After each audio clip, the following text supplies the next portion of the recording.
जागते रहो। एक ने पूछा, कहता है परमात्मा सत्य को हम कैसे जानेंगे, सत्य का साक्षात्कार कैसे होगा, सत्य का अनुभव कैसे होगा। मैं जो तुम्हें समझा रहा हूं, बुद्ध पुरुष जो भी तुम्हें समझाते हैं, वो क्या करते हैं, वो तुम्हारे ऊपर छेनी चलाते हैं। मूर्तिकार क्या करता है, एक बहुत बड़ी पत्थर की शिला ले आता है, तुम्हें लगता है वो मूर्ति बना रहा है, तुम यही समझते हो मूर्ति बना रहा है, लेकिन वो मूर्ति बनाता नहीं है। वो मूर्ति पत्थर के अंदर छिपी है, वो ऊपर जो कचरा पत्थर है, जो फालतू का पत्थर है, एक्सेस स्टोन, वो धीरे धीरे छेनी से उसको तराशता है, उसको निकाल के फेंकता है। जब वो बाहर का फालतू का सारा पत्थर फेंक देता है तो अंदर से मूर्ति अपने आप निकल जाती है। समझ आया तुम्हें? एक कागज, साथ में इंक, एक कलाकार ने इंक इस हिसाब से फैलाई कि वो फोटो बन गई।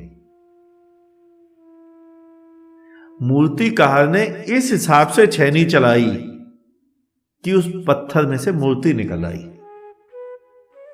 बुद्ध यही करता है। बुद्ध तुम्हें असत्य जो तुमने धारण किया हुआ है, बुद्ध उसको तलाशता है।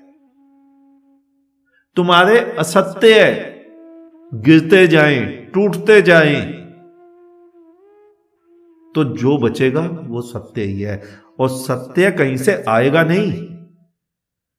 सत्य कोई किसी को अंगूठा लगाकर नहीं दे सकता। सत्य तुम्हारा स्वरूप है। सच्चिदानंद तुम ही तो बोलते हो, सत्य चित आनंद, तो तुम सच्चिदानंद की संतान, तो सच्चिदानंद ही तो होगे। पूर्ण में से पूर्ण निकला, पूर्ण बचा। यह सिद्धांत मैंने थोड़ी बनाया, तुम्हारे ही धर्म गुरुओं ने बनाया। हम सच्चिदानंद की संतान है, हमारे ही धर्म गुरुओं ने बनाया। लेकिन हुआ क्या, सारे डमरू आज बंदरों के हाथ में पड़ गए। जो डमरू शंकर के हाथ में होता था, आज सारे बंदरों के हाथ में आ गए। बंदर उसे नचा रहे हैं, बंदर तुम्हें धर्म सिखा रहे हैं। अपनी दो रोटी कमाने की जिसमें अकल नहीं, वो तुम्हारा धर्म गुरु बन जाता है। जो अपना बिजनेस नहीं कर सकता, व्यापार नहीं कर सकता, नौकरी नहीं कर सकता, वो तुम्हारा धर्म गुरु बन जाता है। तुमसे अपने पैर पुजवाता है, अपने महल खड़े करता है, और तुम आंख बंद किए उसके पैर छुए जाते हो। यही कारण है कि आज धर्म समझ नहीं आता लोगों को।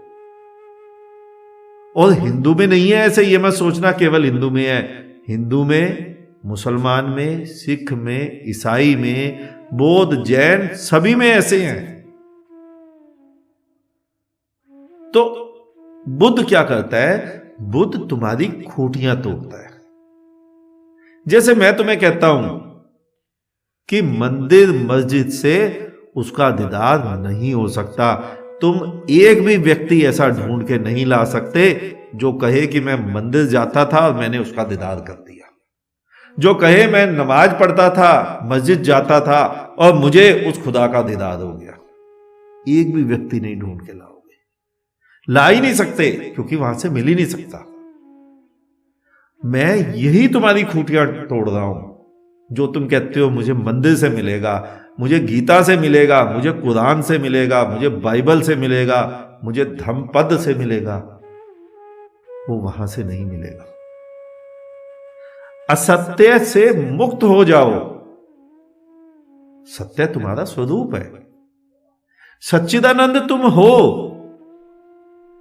तुम्हारे शास्त्रों में आता है कि तुम अमृत पुत्र हो।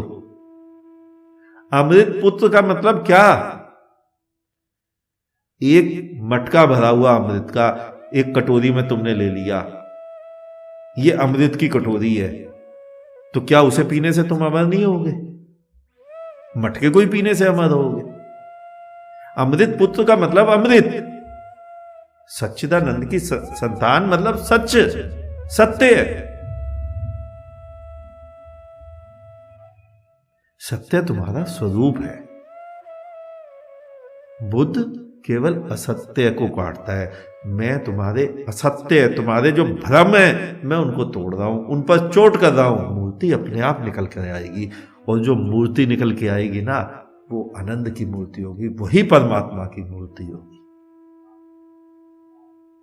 आज इतना ही, शेष किसी और दिन। अंत में चारों तरफ बिखरे फैले परमात्मा को मेरा नमन। तुम सभी जागो, जागते रहो।